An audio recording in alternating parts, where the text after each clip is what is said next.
It's raining, not a gentle rain, not a romantic rain, a rain that floods basements, a rain that fills toilets with sewage, a rain that destroys everything a poor family owns. In the film Parasite, this happens in one night. The Kim family scrambles in the dark, grabbing what they can. Their clothes, their documents, their dignity, all of it soaked. The next morning, the Park family wakes up in their hilltop mansion, clean, dry, untouched. Mrs. Park looks at the garden and smiles. Oh, what perfect weather for our garden party. Same rain, two completely different worlds. Now, here is what I want you to think about. Parasite is a Korean film. It was made in Seoul. It is in the Korean language. And yet, in 2020, Parasite won Best Picture at the Academy Awards, the most American prize in the world, given to a Korean film for the very first time in history. Why? American audiences did not watch Parasite as a foreign film. They watched it as a mirror. I'm Bruce Hahn. Welcome back to English with Bruce, where we don't just learn English. We learn what language is hiding. Today's film, Bong Joon-ho's Parasite. Today's question, who is really the parasite? On the surface, Parasite is about two families. The Kim family lives in a semi-basement. They are smart, they are funny, they are broke. They eat, sleep, and argue in a single room that smells like the street above them. The Park family lives on a hill. Their house is all glass, light, and space. Their lawn is perfect. Their lives appear perfect. The Kims slowly infiltrate the Park household, one by one. A tutor, a driver, a housekeeper, each one pretending to be something they are not. It starts as a comedy, then it becomes a thriller, then it becomes something you cannot look away from.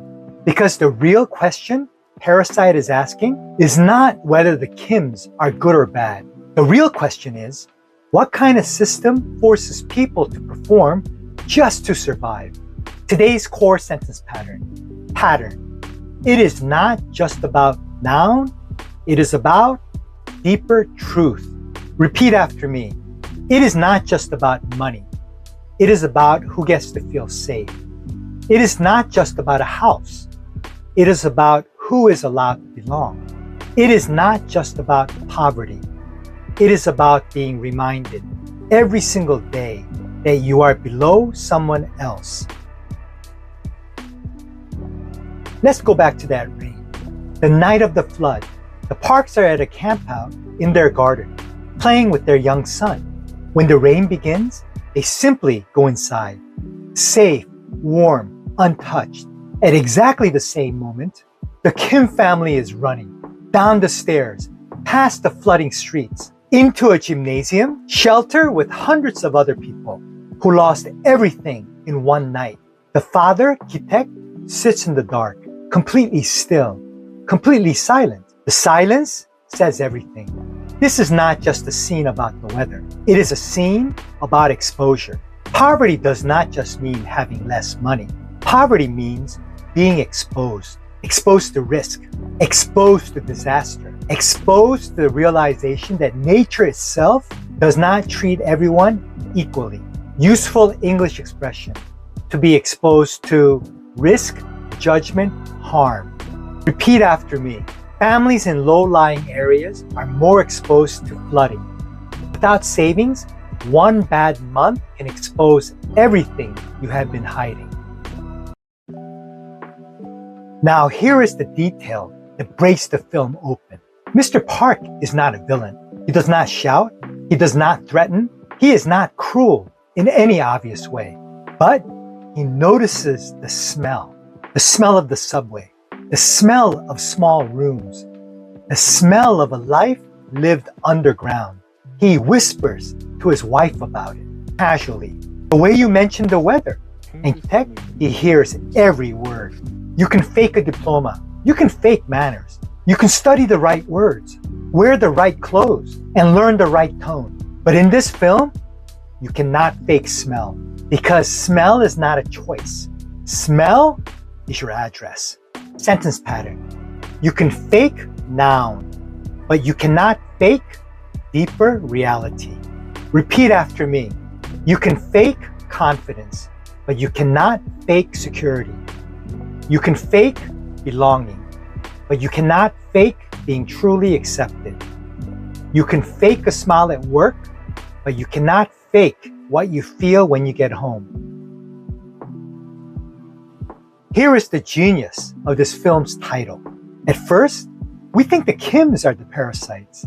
They lied, they manipulated, they attached themselves to a wealthy family and fed off their comfort. But then the film turns the mirror around. The Parks cannot cook for themselves. They cannot drive themselves. They cannot educate their own children. They cannot even maintain their own house. They depend entirely on invisible labor, on people they barely see, on people they would never invite to sit at their table. So the film asks the question out loud. Are the poor parasites because they need the rich? Or are the rich parasites because they need the poor to disappear after serving them? That is why Parasite won Best Picture in America, because American audiences recognized that system. They had lived inside it. Sentence pattern. The question is not whether A. The question is whether B. Repeat after me. The question is not whether the Kims lied. The question is whether the system gave them any honest path forward. The question is not whether the Parks are evil.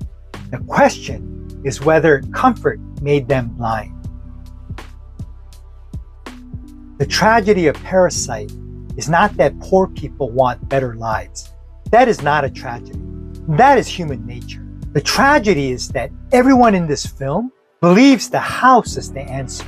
If I can enter that house, I will be respected. If I can live inside those walls, I will finally be safe. If I can own that house, I will become someone worth noticing. But the house is a dream machine. It makes people believe that dignity lives upstairs. And that is the cruelest lesson of this film. Because when dignity depends on your address, the system has already failed everyone inside it. Today's essential English expression, to cross the line. To cross the line means to go too far, to violate an invisible boundary that everyone knows exists, but no one ever names out loud. In Parasite, Mr. Park constantly talks about people who cross the line. But watch carefully. The line he is protecting is not about manners. It's about class. He was polite on the surface, but he crossed the line when it mattered most. So what does Parasite teach us about English? About life, about the world we actually live in. Not that rich people are evil, not that poor people are innocent. That would be too simple. And Bong Joon-ho does not make simple films. Parasite teaches us that when inequality goes far enough, people stop seeing each other as human beings. They become employers, servants, threats, smells, problems to manage. And once that happens, the parasite is no longer one family. The parasite is the system that feeds on everyone, rich and poor alike, just from different floors. That is why a Korean film made in Seoul won the most American prize in cinema. Because of the stairs in that house, everyone recognized them. This is English with Bruce. Don't just learn the words. Learn what the words are hiding. See you next time.